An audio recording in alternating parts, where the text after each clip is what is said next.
PM Modi के Europe दौरे का आज दूसरा दिन। पोप से मुलाकात करने वेटिकन सिटी पहुंचे पीएम। 3 देशों के हेड ऑफ स्टेट से भी मिलेंगे मोदी। दादरा नागर हवेली, मंडी और खंडवा लोकसभा सीट के उपचुनाव के लिए आज वोटिंग। 29 विधानसभा सीटों के लिए भी डाले जा रहे हैं वोट।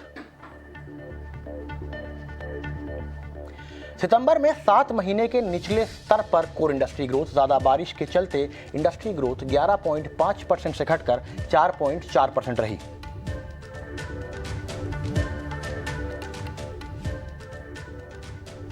आईआरसीटीसी को बड़ी राहत। रेल मंत्रालय ने कन्वीनियंस फी शेयरिंग का फैसला वापस लिया। दीपम सचिव तुहिनकांत पांडे ने ईटी नाउ स्वदेश से एक्सक्लूसिव बातचीत में कहा, फैसले से पहले थोड़ा और विचार करना चाहिए था।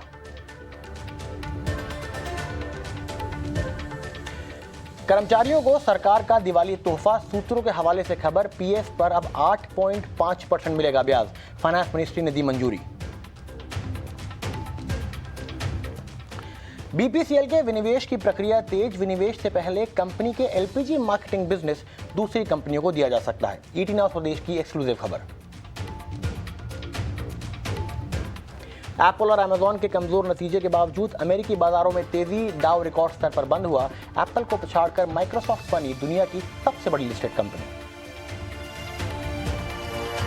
और 28 दिन बाद जेल से रिहा हुए आर्यन खान पापा शाहरुख खान के साथ मन्नत पहुंचे। ढोल नगाड़ों से हुआ स्वागत।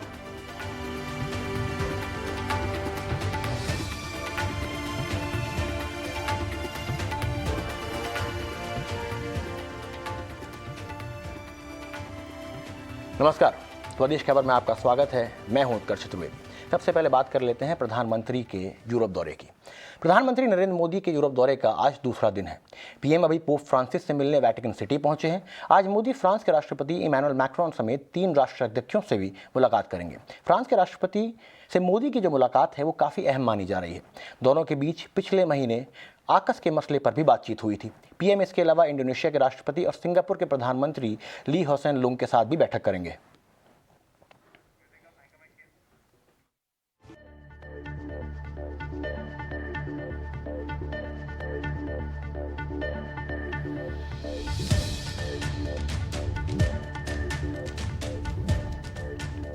अब बात कोर इंडस्ट्री ग्रोथ की। सितंबर महीने में कोर इंडस्ट्री ग्रोथ की रफ्तार थम सी गई है। कोर इंडस्ट्री ग्रोथ के 7 महीने के निचले स्तर पर है। देश की 8 कोर इंडस्ट्रीज में कोयला, नेचुरल गैस, रिफाइनरी उत्पाद, स्टील, सीमेंट, कच्चा तेल, फर्टिलाइजर और बिजली सेक्टर आते हैं। तिमाही आधार पर अगर देखें तो सितंबर में 8 कोर इंडस्ट्री ग्रोथ 11.5 यानी 11.5% से घटकर 4.5% के करीब रही है। कोल सेक्टर ग्रोथ 20.6% से घटकर 8.1% रही। रिफाइनरी सेक्टर की ग्रोथ में भी दबाव दिखा। रिफाइनरी ग्रोथ 9.1% से घटकर 6% के करीब रही है। इसके साथ ही स्टील सेक्टर ग्रोथ में करीब 4% से घटकर 3% आ गई है।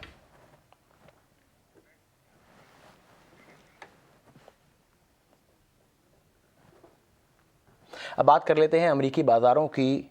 दिग्गज कंपनियों की खराब परफॉर्मेंस के बाद भी शुक्रवार को अमेरिकी बाजार में रिकॉर्ड तेजी देखने को मिली। अमेजॉन और एप्पल के शेयरों में करीब 2.25% की गिरावट रही, लेकिन इसके बावजूद अमेरिकी बाजार शुक्रवार को रिकॉर्ड ऊंचाई पर बंद हुआ। डाउ जोन्स और नैस्डैक कंपोजिट के लिए नवंबर 2020 के बाद सबसे अच्छा महीना यही साबित हुआ है। अमेरिकन बाजार में इस जोरदार तेजी के साथ ही माइक्रोसॉफ्ट अब दुनिया की सबसे बड़ी लिस्टेड कंपनी बन चुकी है। मार्केट कैप के लिहाज से माइक्रोसॉफ्ट ने एप्पल को भी पीछे छोड़ दिया है।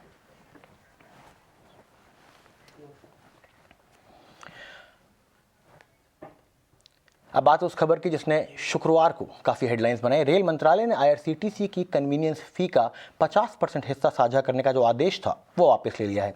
पहले रेल मंत्रालय ने आईआरसीटीसी को 1 नवंबर से कन्वीनियंस फीस साझा करने को कहा था। इस आदेश के बाद आईआरसीटीसी के शेयर 25% से ज़्यादा लुढ़क गए। बाद में दीपम सचिव तुहिनकांत पांडे ने ट्वीट कर रेल मंत्रालय की ओर से फैसला वापस लेने की जानकारी दी। दरअसल आईआरसीटीसी एक पब्लिक लिस्टेड कंपनी है, लिहाजा रेल मंत्रालय के कल के आदेश से निवेशकों में सरकारी दखलंदाजी का डर देखने को मिला और इसी वजह से कंपनी के शेयर भी टूट के गिर गए। वहीं सरकारी कंपनियों के डिसइन्वेस्टमेंट यानी विनिवेश को लेकर सरकार की कोशिशों को झटका लगने की आशंका भी बचाई जा रही है। दीपम सचिव ने माना कि ऐसे नीतिगत फैसलों से पहले इसके असर पर विचार करना जरूरी है।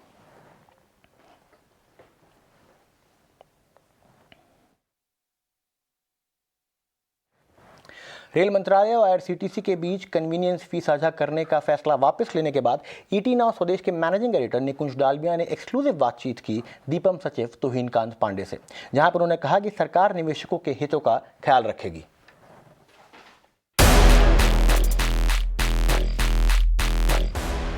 सरकार ऐसा कुछ नहीं करना चाहती है जिससे पीएसयू स्टॉक्स की वैल्यू कम हो और शेयर बाजार में क्वेश्चन मार्क रेज हो कि गवर्नमेंट पॉलिसी मेकिंग को लेकर के क्या इस समय फिर ऊपर उतार चढ़ाव हो सकता है। तो सरकार ने शायद पहली बार अपने डिसीजन को इतनी फटाफट रोल बैक करा है to protect the interest of minority share holders. And it gives me great pleasure to bring on board DIPAM secretary Tuhin Kanta Pandey ji. Pandey ji, ET now Swadesh और ईटी नाउ इंग्लिश पे आपका स्वागत है। पांडे जी, हम बात कर रहे थे आज सुबह कि ये आईआरसीटीसी ने जो डिसीजन लिया, ये क्यों लिया और ये डिसीजन क्या एक इंडिपेंडेंट बोर्ड ने लिया था without considering the entire ramifications of it? ये तो I think ministry of railways ही इस चीज़ को बता पाएगी, लेकिन हमारा ये सुझाव रहा है सभी विभागों को कि जो लिस्टेड कंपनीज़ हैं उनके विषय में जो भी पॉलिसी डिसीजंस लिए जाएं, उसमें केयरफुल उसका मार्केट में क्या इम्पैक्ट होगा उसका प्रॉपर इवैल्यूएशन से ही वो लिए जाए। क्या फ्यूचर के अंदर भी अगर कोई भी लिस्टेड कंपनी अपने बोर्ड लेवल पर कोई भी डिसीजन लेती है, क्या उन्हें दीपम की अब सलाह लेनी पड़ेगी? क्या आपका इन्वॉल्वमेंट रहेगा उसमें? जी नहीं, बोर्ड्स इंडिपेंडेंट होते हैं और उनमें अपना डिसीजन मेकिंग चलती रहती है और ये तो बोर्ड का डिसीजन नहीं था, ये तो I think ministry of railways का डिसीजन था जो कि मिनिस्ट्री ऑफ रेलवेज ने रिव्यू किया है। पांडे जी, 2014 अच्छा 2014 से पहले भी जो रेवेन्यू शेयरिंग थी उसकी जो टोटल 80-20 का फॉर्मूला था उसके बाद वो चेंज कर दिया गया। तो ये जो डिसीजन रेलवे बोर्ड ने कल लिया था जिसे आज रिवर्स करा गया है, क्या यह डिसीजन परमानेंटली चेंज हो गया या फिर ये वापस जो फीस कन्वीनियंस फी हाइक है दोबारा आ सकती है जैसे 2014 में थी?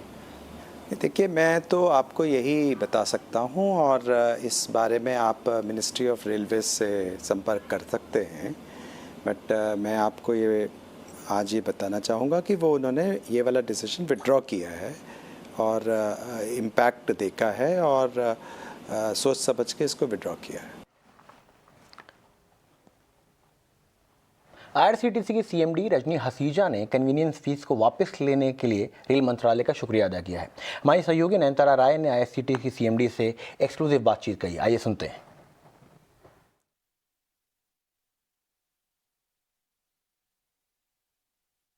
आपने जो बीएससी में जो अपलोड किया है मैम, उसमें ये भी लिखा गया है that the railway ministry has the notification says after consultation with the IRCTC. You also talked about how the market sentiment was in favor of IRCTC and the withdrawal of this decision. So once again, to just come back to the moot point, can you share with us going forward what the sharing could be of the convenience fee, because so far it has been ad hoc. When the decision was taken, we internally discussed, the management discussed internally that we need money for the upgradation of the website. We have always been saying that this year we are going to spend this much on the capex and this much and upgradation of the, because Engage structure when it was formed, it was in the year 2014-15 we designed, and it's almost 6 years down the line. We need to change many things. We need some money. We represented our case in a very supportive manner. Facts were in our favor and ministry was kind enough to consider it the same. More than this, I cannot supplement anything, madam, because the result is good and ministry has been kind enough to consider our proposal, our request, and they have rolled back their decision. और IDBI के bank के विनिवेश का भी काम शुरू हो चुका है। दीपम सचिव तुहिनकांत पांडे ने ईटी नाउ स्वदेश के मैनेजिंग एडिटर निकुंज डालमिया के साथ एक्सक्लूसिव बातचीत में कहा कि अगले वित्त वर्ष में आईडीबीआई बैंक के विनिवेश का काम पूरे होने की उम्मीद है। आइए सुनते हैं। आपने एयर इंडिया के डिसइन्वेस्टमेंट के बाद आपके डिपार्टमेंट और हमें सूत्रों से पता लगा है that the next big strategic stake sale could be IDBI bank, जिसमें आप बिड्स जल्दी इनवाइट करने वाले हैं। तो थोड़ा उसके बारे में हमें बताइए कि क्या टाइमलाइन रह सकती है, क्या साल के एंड तक, मैंने से साल के एंड तक, FY फाइनेंशियल साल के एंड तक वहाँ भी अच्छी खबर आने की उम्मीद है? IDBI बैंक में प्रक्रिया शुरू हो चुकी है और हम लोग अब एक्सप्रेशन ऑफ इंटरेस्ट की तैयारी कर रहे हैं। चूँकि ये बैंक है इसलिए रिज़र्व बैंक ऑफ इंडिया के साथ मिलकर हमको ये तय करना होगा उसकी टर्म्स एंड कंडीशंस, और हमें आशा है कि दिसंबर जनवरी तक हम एक्सप्रेशन ऑफ इंटरेस्ट जारी कर पाएंगे। और उसके बाद की प्रक्रिया, जैसा कि आपको मालूम है कि ये 2 स्टेज प्रक्रिया होगी। एक बार क्वालिफाइड बिडर्स को लाने के बाद उनको ड्यू डिलिजेंस करने की समय दिया जाएगा और उसके बाद फाइनेंशियल बिड आएगी। तो इसको कंप्लीशन इसका जो यदि हम देख रहे हैं तो वो अगले फाइनेंशियल वित्त में ये जाएगा। अब IDBI के विनिवेश से BPCL के विनिवेश की खबर। BPCL के विनिवेश को लेकर सरकार अब एक्शन में आ गई है। कंपनी का LPG कारोबार दूसरी कंपनियों को मिल सकता है। इसको लेकर पेट्रोलियम मिनिस्ट्री ने वित्त मंत्रालय को सुझाव दिए हैं। खबर है कि IOCL और HPCL को थर्ड पार्टी ऑपरेशन के तौर पर देने का विकल्प तैयार किया जा रहा है। ईटीना स्वदेश की इस एक्सक्लूसिव खबर पर पूरी डिटेल्स के साथ जुड़ रहे हैं हमारे संवाददाता प्रकाश प्रियदर्शी। प्रकाश, क्या है पूरी खबर? जी, सरकार अब BPCL के विनिवेश प्रक्रिया को तेज करना चाहती है। उसके रास्ते में जो रुकावटें आ रही हैं, जो अड़चने हैं, उसको दूर करने के प्रयास किए जा रहे हैं। सूत्रों से जो एक्सक्लूसिव जानकारी हमें मिल रही है उसके हिसाब से BPCL की जो LPG मार्केटिंग बिजनेस है उसमें नई एंटिटी को ये विकल्प दिया जा सकता है कि वो उस बिजनेस को दूसरे PSUs हैं, चाहे वो IOC है या HPCL है, उसको ट्रांसफर करें। वो दूसरे PSU जिसको मैनेज करेंगी, ऑपरेट करेंगी, और इसके बदले में उन PSUs को जो है ऑपरेशनल कॉस्ट मिलेगा। और जो नई एंटिटी है, जो मौजूदा स्ट्रक्चर है, उसी को बनाकर रखेगी, इन झंझटों में नहीं पड़ेगी और जो बिजनेस एज यूजुअल है वो चलता रहेगा। अब सवाल यह है कि इसके पीछे क्या मकसद क्या है? तो मकसद यह है कि जो मौजूदा हालात हैं, आप देखिए, सरकार ये कहती है कि वो कंज्यूमर को सीधे सब्सिडी देती है और कंपनियों को इस बात की आज़ादी होती है कि वो मार्केट के हिसाब से प्राइसेस तय करें और उसमें कोई दखल नहीं होता। लेकिन ऐसा नहीं है, अनसीन रेगुलेशन होता है और उसका असर हम अभी भी देख रहे हैं। जो मौजूदा मार्केट के हालात हैं, जिसमें जो एक्चुअल प्राइस है, जो करेंट प्राइस है, जो एक्चुअल प्राइस होने चाहिए और जो करेंट प्राइस है, उसके बीच में करीब करीब 100 रुपए का गैप है, जैसा कि हमें इंडस्ट्री से जुड़े जो सोर्स हैं वो बता रहे हैं। लेकिन इसको कंज्यूमर को अभी पास ऑन नहीं किया गया है। ऐसे में जो नए बीडर्स हैं या जो नई कंपनी टेक ओवर करेगी BPCL को, उसके मन में कई तरह के सवाल उठ रहे हैं। इस तरह की चर्चाएं आपस में चल भी रही हैं। लिहाजा पेट्रोलियम मंत्रालय ने यह सुझाव दिया है वित्त मंत्रालय को कि नई एंटिटी को यह विकल्प दिया जाए कि जो मौजूदा बिजनेस है, LPG मार्केटिंग बिजनेस है, जो डिस्ट्रीब्यूटर्स हैं, वो BPCL के उसको जो OMCs हैं, चाहे वो HPCL हो, IOCL हो, वो उसको मैनेज करे, ऑपरेट करे, और जो नई एंटिटी है सिर्फ उनको ऑपरेशनल कॉस्ट दे देगी और ये सब कुछ चलता रहेगा। साथ ही साथ इसका एक फायदा ये भी होगा कि जो स्ट्रक्चर है वो बना रहेगा। मार्केट में उतार चढ़ाव होते हैं, सब्सिडी मॉडल है, रिफिल के जो चार्जेस होते हैं, वो सब कुछ जो है OMC झेलेंगी और जो प्रॉफिट है वो BPCL की जो नई एंटिटी होगी उसको दिया जाएगा। तो एक तरीके से इसमें कंटिन्यूटी बनी रहेगी। ये सुझाव दिया गया है। हालांकि काफी बड़ा कस्टमर बेस है, करीब करीब 7,000 के आसपास डिस्ट्रीब्यूटर्स हैं BPCL के पास LPG के, करीब करीब 8 करोड़ के आसपास कस्टमर्स हैं। लेकिन ये दोनों ही डिस्ट्रीब्यूटर्स और कस्टमर्स जो हैं वो नई एंटिटी के ही माने जाएंगे और ये विकल्प जो है उनके पास होगा, नए प्रमोटर के पास ये विकल्प होगा कि वो इस जो ऑप्शन सरकार दे रही है उसको अपनाते हैं या नहीं अपनाते हैं। ये एक विकल्प के तौर पर दिया जा रहा है ताकि नए बिडर्स आए, उसमें जो अड़चने हैं उस पर दूर की जाए और BPCL के विनिवेश प्रक्रिया में तेजी लाई जाए। और हमारे मैनेजिंग एडिटर निकुंज डालमिया के साथ एक्सक्लूसिव बातचीत में दीपम सचिव तुहिनकांत पांडे ने यह भी कहा कि सरकार BPCL के विनिवेश को लेकर गंभीर है। BPCL की गाड़ी पंडित जी कहाँ पर बार बार अटक रही है? जब भी हमने आपसे ET Now पे चर्चा करी है, आप कह रहे भैया मेहनत पूरी कर रहे हैं मगर it is a tough disinvestment, मगर बार बार लगता है कि गाड़ी पटरी से उतर जाती है, ऐसा क्यों? नहीं, गाड़ी कोई पटरी से उतरी नहीं है। गाड़ी पटरी पे चल रही है, लेकिन जो जिस हिसाब से हमारे पास कुछ व्यवधान आए थे in terms of second wave, और उसमें जो ड्यू डिलिजेंस की प्रक्रिया में बाधा आई थी, और वो रिज्यूम हुई है और हमें आशा है कि ये आगे बढ़ेगी।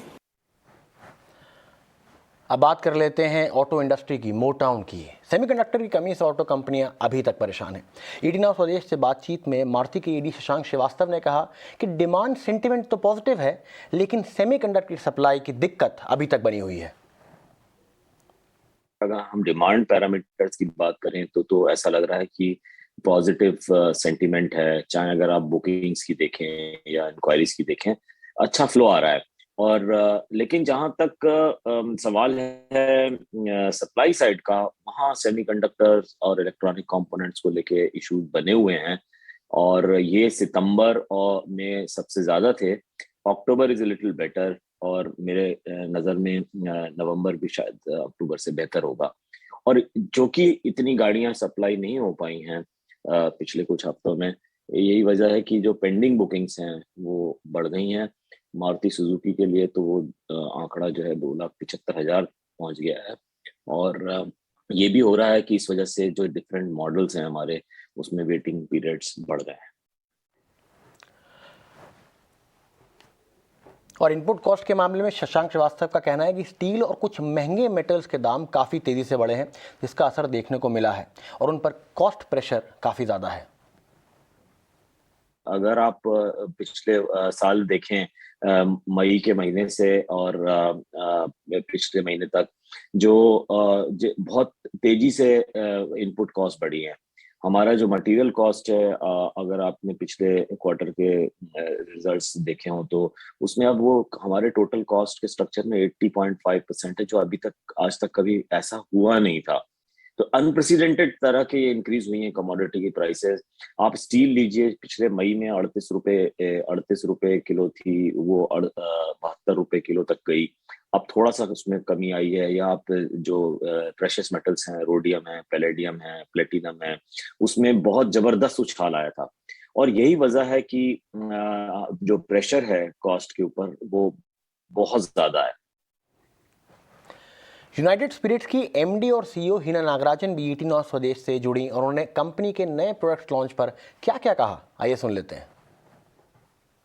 We do recognize that period has been one of moderate top line growth, and but it's created a strong platform for us to launch our new mission. And our new mission is really to be a top performing consumer products company in India, delivering sustained double-digit growth, profitable top line growth, and long-term value to all our stakeholders. And I would say that we will deliver our mission through 3 pillars that form the essence of our strategy. One is to reshape our portfolio while delivering our guidance of mid to high teens margin, creating an organization of the future, and defining and executing an ambitious role for Diageo in society. So really on our portfolio reshape, I would say we are looking to accelerate growth in the top end, luxury and premium, and offer really strong, highly differentiated offerings to consumers in upper prestige, which sits just below the scotches, so to speak, and reshaping our offerings in the lower and middle end to really premiumize number one, which is a fantastic brand we have, and make Johnny Walker iconic in India. चलिए, वक्त अब है एक छोटे से break का, लेकिन break के बाद टाटा मोटर्स और एचडीएफसी के नतीजों का अनुमान बताएंगे शरद दुबे। ब्रेक के बाद आप सभी का स्वागत है। बात कर लेते हैं रिजल्ट्स की। एचडीएफसी और टाटा मोटर्स के नतीजे आज आने वाले हैं। कैसे रहेंगे नतीजे, बताने के लिए हमारे साथ जुड़ेंगे शरद दुबे। बताइए शरद, क्या उम्मीद लगाई जा रही है नतीजों को लेकर? एचडीएफसी रहेगा फोकस में, और हम लोग उनकी प्रीव्यू लगाए हैं, जिसमें अनुमान है कि जो नेट इंटरेस्ट इनकम है उनमें लगभग 13.5% का इजाफा होगा, और जो पैट है लगभग 24% का ग्रोथ देखने मिलेगा। ओवरऑल जो नतीजे हैं, एक्सपेक्टेशन है कि अच्छे होंगे बाजार में। याद रखिएगा एयूएम का ग्रोथ लगभग 10% का एस्टिमेशन है और मंथ ऑन बेसिस पे डिस्पर्समेंट्स में भी एक अच्छी इंप्रूवमेंट देखने मिली है ट्रेंड में। डबल डिजिट लोन बुक की ग्रोथ की भी अनुमान है और जो quarter on quarter credit cost है वो भी मार्जिनली जो है थोड़ी सी डिक्लाइन होंगी, क्योंकि कंपनी की जो प्रोविजन है, जो बफरिंग है एनपीएस के अगेंस्ट, वो स्ट्रांग है। तो ओवरऑल जो है एसेट क्वालिटी जो है एज यूजुअल जो है स्टेबल रहने का संभावना है और मैनेजमेंट की कमेंट्री भी इंपॉर्टेंट रहेगी, स्पेशली जो एसेट क्वालिटी गोइंग अहेड आपके जो नॉन इंडिविजुअल लोन्स पे उस पे। तो ओवरऑल जो है Q2 अपडेट्स भी अच्छे आए थे, लोन्स असाइनमेंट के भी नंबर्स अच्छे आए थे और ग्रॉस इनकम फ्रॉम डिविडेंड थोड़ा ज़्यादा गया था, ऑलमोस्ट 1171 करोड़ रुपीज़ पे। तो ग्रोथ आउटलुक और डिमांड पे फोकस रहेगा HDFC के लिए और नतीजे एक्सपेक्टेशन से कि अच्छे आएंगे। अब बात करते हैं टाटा मोटर्स की ऑटो स्पेस पे। तो मिले जुले नतीजे का ओवरऑल एक्सपेक्टेशंस है। रेवेन्यू में ज़रूर एक बम्प अप देखने का एक्सपेक्टेशन है, ऑलमोस्ट 13% का अनुमान है और एबिडा जो है और मार्जिन्स उसमें मार खाया जाएगा। एबिडा में लगभग 19% का डाउनटिक एक्सपेक्टेशंस है और अगर मार्जिन्स की बात करें तो 300 बेसिस पॉइंट्स के लगभग 7.6% का कंसोलिडेटेड बेसिस पे नंबर्स आएंगे। जब हम कंसोलिडेटेड बेसिस के बारे में बात करते हैं तो एक होता है आपका टाटा मोटर्स का डोमेस्टिक ऑपरेशंस और JLR के भी ऑपरेशंस। तो ओवरऑल जो है हम बात करेंगे कि JLR के क्या एक्सपेक्टेशंस हैं। ऑफकोर्स जो लॉसेज है वो भी ज़्यादा एक्सपेक्टेड रहेंगे कंसोलिडेटेड बेसिस पे। JLR के जो वॉल्यूम है अगर चाइना के JV को हटा दे तो लगभग 13% down year on year basis पे देखा जाएगा और मार्जिन्स भी एक्सपेक्ट कर रहे हैं कि जो है एक स्टीप डिक्लाइन देखने मिले, वो लगभग ऑलमोस्ट 6.7% तक आएगी। रियलाइजेशन लेकिन क्वार्टर ऑन क्वार्टर बेसिस पे थोड़े इंप्रूव कर सकते हैं JLR के, क्योंकि इंसेंटिव्स आए हैं और मैनेजमेंट पहले ही गाइड कर दी थी कि दूसरे तिमाही में JLR का नेगेटिव एबिट मार्जिन आएगा और नेगेटिव फ्री कैश फ्लो आएगा। बट ओवरऑल जो है स्टैंड अलोन बिजनेस में जो बात करें उसमें जो है ऑलमोस्ट 49% का सीक्वेंशियली ग्रोथ देखने मिलेगा। और सबसे इंपॉर्टेंट चीज़ रहेगी मैनेजमेंट की कमेंट्री की, तो सबसे इंपॉर्टेंट पॉइंट रहेगा चिप शॉर्टेज में और वो के ऊपर रहेगा और वो कैसे कंपनी डील कर रही है उस पोर्शन को। और उसके अलावा जो इंडियन पैसेंजर व्हीकल और कमर्शियल व्हीकल है उसकी क्या आउटलुक है और इलेक्ट्रिक व्हीकल की क्या प्लान्स है और क्या लॉन्चेस डेट्स है। तो ये ओवरऑल जो है फ्यूचर लुकिंग जो नंबर्स एक्सपेक्ट कर सकते हैं आप टाटा मोटर्स की। लेकिन जो मिले जुले जो नतीजे हैं अगर आप JLR को ले ले तो वो एक्सपेक्ट कर सकते हैं टाटा मोटर्स के लिए। बाजार के लिए पिछला एक साल बम्पर रिटर्न देने वाला रहा है। अब आने वाले एक साल में बाजार में क्या उम्मीदें हैं और कौन कौन सी मेगा थीम्स होंगी, इस पर विकास खेमानी का क्या कहना है, आइए सुन लेते हैं।